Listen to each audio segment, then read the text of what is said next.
Hi friends. മുമ്പൊക്കെ ഉണ്ടല്ലോ, എവിടെയെങ്കിലും ചക്ക മൂത്തതുണ്ട് എന്ന് പറയുന്നത് കേട്ടാൽ അന്നപ്പോൾ തന്നെ ഞാനും ഷാഹിൻ താത്തയും കൂടി വലിയൊരു തോട്ടിയായിട്ട് പോകട്ടോ അത് കൊയ്യാൻ വേണ്ടിയിട്ട്.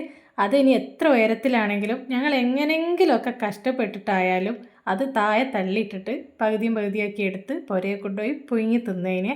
ഇപ്പോഴായേരാ ഇക്ക് സമയം ഉണ്ടാവില്ല ഈ ചക്കയൊന്നും പുഴുങ്ങാൻ, കാരണം ഞാൻ ഡ്യൂട്ടിക്ക് പോകുന്നതുകൊണ്ട്. അതുകൊണ്ട് ചക്കയൊക്കെ പുഴുങ്ങൽ വളരെ കുറവാണ്. ചക്ക പുഴുങ്ങിയത് തിന്നാനൊക്കെ എനിക്ക് വളരെ ഇഷ്ടമാണ്. എനിക്ക് നല്ല ഇഷ്ടമുള്ളൊരു സാധനം കേട്ടോ ഈ ചക്ക പുഴുങ്ങിയത്. ഉപ്പേരി വെക്കുന്നതിനെക്കാട്ടും കൂടുതൽ എനിക്ക് പുഴുങ്ങിയ ചക്ക തിന്നാനാണ് കൂടുതൽ ഇഷ്ടം. പിന്നെ ഒരു കാര്യം, ഞാൻ പുഴുങ്ങുന്ന ചക്കനെക്കാട്ടും കൂടുതൽ എനിക്കിഷ്ടം വേറെ ആരോ പുഴുങ്ങി വെച്ച ചക്ക കോരി തിന്നാനാണ് കേട്ടോ. അതിനൊരു പ്രത്യേക ടേസ്റ്റാണ്. നിങ്ങൾക്ക് ആർക്കെങ്കിലും അങ്ങനെ തോന്നിയിട്ടുണ്ടോ? ഈ ആരാൻ്റെ ചട്ടിക്ക് ടേസ്റ്റ് കൂടുമെന്ന് പറയലില്ലേ, അതുപോലെ. ഇന്നിപ്പോൾ എൻ്റെ അമ്മക്ക് എഴുന്നോ ചക്ക കിട്ടിയപ്പോൾ അതിക്ക് ചുളാക്കിയിട്ട് കവറിലാക്കിയിട്ട് തന്നിട്ടോ കൊണ്ടുവരാൻ. അതുകൊണ്ടാണ് ഇപ്പം ഞാൻ ഈ ചക്ക പുഴുങ്ങാൻ നിൽക്കുന്നത്. ചുളാക്കിയതുകൊണ്ട് തന്നെ ഇനിയിപ്പോൾ ഇത് അരിഞ്ഞ് അടുപ്പത്ത് വെച്ച് വേവിക്കാൻ മാത്രമല്ലേ പണിയുള്ളൂ. അതുകൊണ്ട് അത് തിന്നാക്കി സമാധാനമാവും. എന്നാൽ ശരി.